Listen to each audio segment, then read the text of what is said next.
2024 big budget Malayalam സിനിമകളിൽ ഒന്നായിട്ട് ഇന്ന് മമ്മൂട്ടി ചിത്രം ടർബോ തിയേറ്ററുകളിലേക്ക് എത്തിയിരിക്കുകയാണല്ലോ. സിനിമയുടെ ആദ്യ പ്രതികരണങ്ങൾ മുൻ വീഡിയോയിലൂടെ പ്രേക്ഷകരെ അറിയിച്ചു കഴിഞ്ഞതാണ്.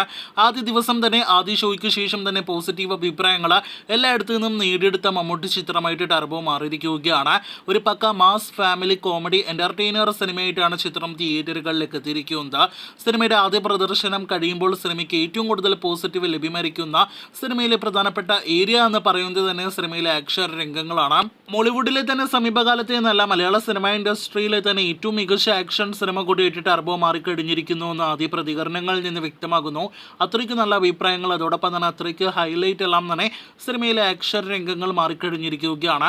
ക്ലൈമാക്സ് ആക്ഷൻ രംഗങ്ങൾക്ക് തന്നെയാണ് ഏറ്റവും മികച്ച അഭിപ്രായങ്ങൾ ലഭ്യമായിരിക്കുന്നത്. 70 കഴിഞ്ഞ ഈ പ്രായത്തിലെ മമ്മൂട്ടിയുടെ ആക്ഷൻ രംഗങ്ങൾക്ക് മികച്ച അഭിപ്രായങ്ങൾ ലഭ്യമാകുന്നതോടെ സിനിമ ആകെ മൊത്തത്തിൽ മികച്ച അഭിപ്രായങ്ങൾ നേടിയെടുക്കുമ്പോൾ ഇനി നാം ഉറ്റുനോക്കുന്നത് സിനിമയുടെ ബോക്സ് ഓഫീസ് പ്രകടനങ്ങളിലേക്കാണ്. ബോക്സ് ഓഫീസിൽ ടർബോ എത്രത്തോളം ആളിക്കത്തും എന്നതിന്റെ സൂചനകൾ ആദ്യ മണിക്കൂറുകളിലെ ബുക്കിംഗിൽ നിന്ന് വ്യക്തമാണ്. ഇന്ന് സിനിമയുടെ ആദ്യ ഷോ ആരംഭിക്കുന്നതിന് മുന്നേ 1000-ൽ പരം ടിക്കറ്റുകളാണ് മണിക്കൂറിലെ ബുക്ക് മൈ ഷോ വഴി വിറ്റഴിക്കപ്പെട്ടതെങ്കിൽ സിനിമയുടെ ആദ്യ പകുതി അഭിപ്രായങ്ങൾക്ക് ശേഷം അത് 5000-ന് മുകളിലേക്ക് എത്തപ്പെട്ടിരുന്നു. ഇപ്പോഴത്തെ പോസിറ്റീവ് ലഭ്യമായതോടെ ആദ്യ മിനിറ്റിൽ തന്നെ 7000-ന് മുകളിലെ ടിക്കറ്റുകൾ മണിക്കൂറിൽ വിറ്റഴിക്കപ്പെടുന്ന ഒരു കാഴ്ചയാണ് നമുക്ക് കാണാനായിട്ട് കഴിഞ്ഞിരിക്കുന്നത്. അടുത്ത 1-2 മണിക്കൂറുകൾക്കുള്ളിൽ തന്നെ 10000-ലധികം ടിക്കറ്റുകൾ മണിക്കൂറിലെ ടർബോയുടെ പേരിൽ വിറ്റഴിക്കപ്പെടുമെന്ന് ഉറപ്പാക്കപ്പെട്ടിരിക്കുകയാണ്. അങ്ങനെ വമ്പൻ ബുക്കിംഗ് സിനിമ നേരിടുത്ത് തുടങ്ങിയിരിക്കുകയാണ്. അപ്പോൾ കാത്തിരിക്കൂ ടർബോയുടെ കൂടുതൽ ഇതുപോലുള്ള സിനിമാ വാർത്തകൾ കേട്ട്.